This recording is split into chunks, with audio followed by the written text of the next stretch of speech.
My magical iron! Just look how magical it is! Not very. Oh well, we can sort this problem out by setting it on fire! So then, let's open the bugger up and... proprietary screws! Why have they built this iron with proprietary screws?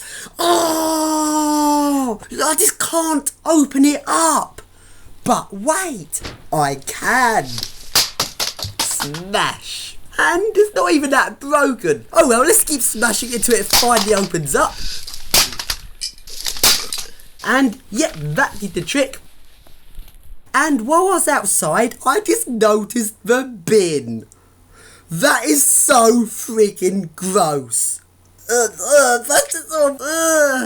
Right then, we can now take a look inside the iron. So then, is this a case of following the different wires and seeing where they go? So we take a look here, we can see the main wires coming in from the plug. And is this a case of connecting these wires directly up to the heating element, bypassing all of the stupid thermostats and thermal fuses, so it just keeps heating up until it catches fire. So then we can take a look at a thermostat, and if you can turn it, you can see the bit of metal ticking. It simply works by the properties of the metal changing as it heats up, and depending on where you've set it, it turns off when it reaches a certain point. So we don't want this shit, so we just bypass this, and this is how I did it. Here we can see the main two bits of wires being twiddled together and connected straight up to the heating element. I've got rid of everything else, and we can even see I've snipped off the earth. We don't need earth. We don't want any safety which will switch it off. We just want this thing to keep going and going and going till it catches fire. So then, the incoming power is connected directly to the heating element. But wait, what's that? It appears to be some weird sort of thermal fuse thing. It's like this bit of metal which will melt when it heats up before the plastic melts. Then the bit of metal connects it up to the outer casing of the metal, which will be connected to earth, which will fuse the whole thing. But hey, it won't, because I've slipped off the earth. But nevertheless, let's remove it just in case. And there's nothing here which will stop this from catching fire.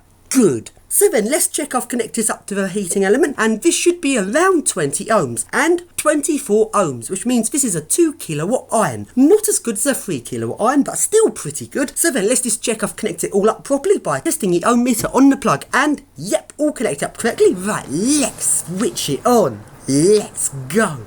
And nothing much to see to start with, because hey, it's just running as an iron normally would, heating up. Except it's not going to stop heating up. It's going to get hotter and hotter and hotter. It's getting hotter, getting extremely hot, but it's not until the point where the coating on the metal bit at the front starts to burn off and you can start to see some smoke.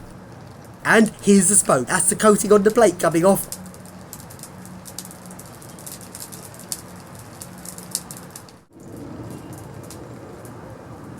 And it catches fire.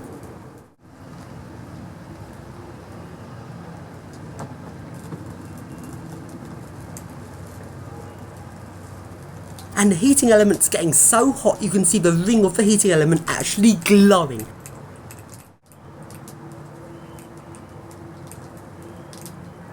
And the heating element gives up. Oh, that was a bit soon. Oh, but at least the plastic's catched fire and it's not going to go out. So now we can watch as the plastic melts. And it's melting. And it is still melting. And woo, it melts. And it collapses. It's now a pile of melted plastic.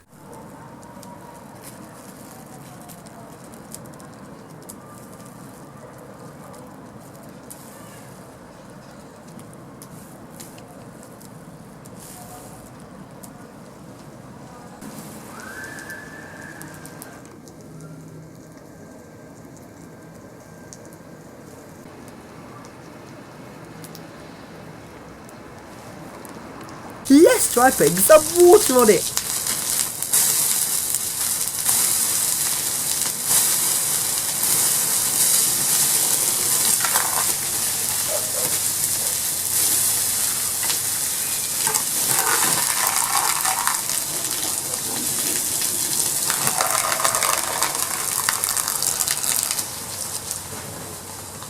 Take a look at my finest piece of modern art. It's called I Had a Bad Day Doing the Ironing. Now that's what I call a fucking good bit of modern art.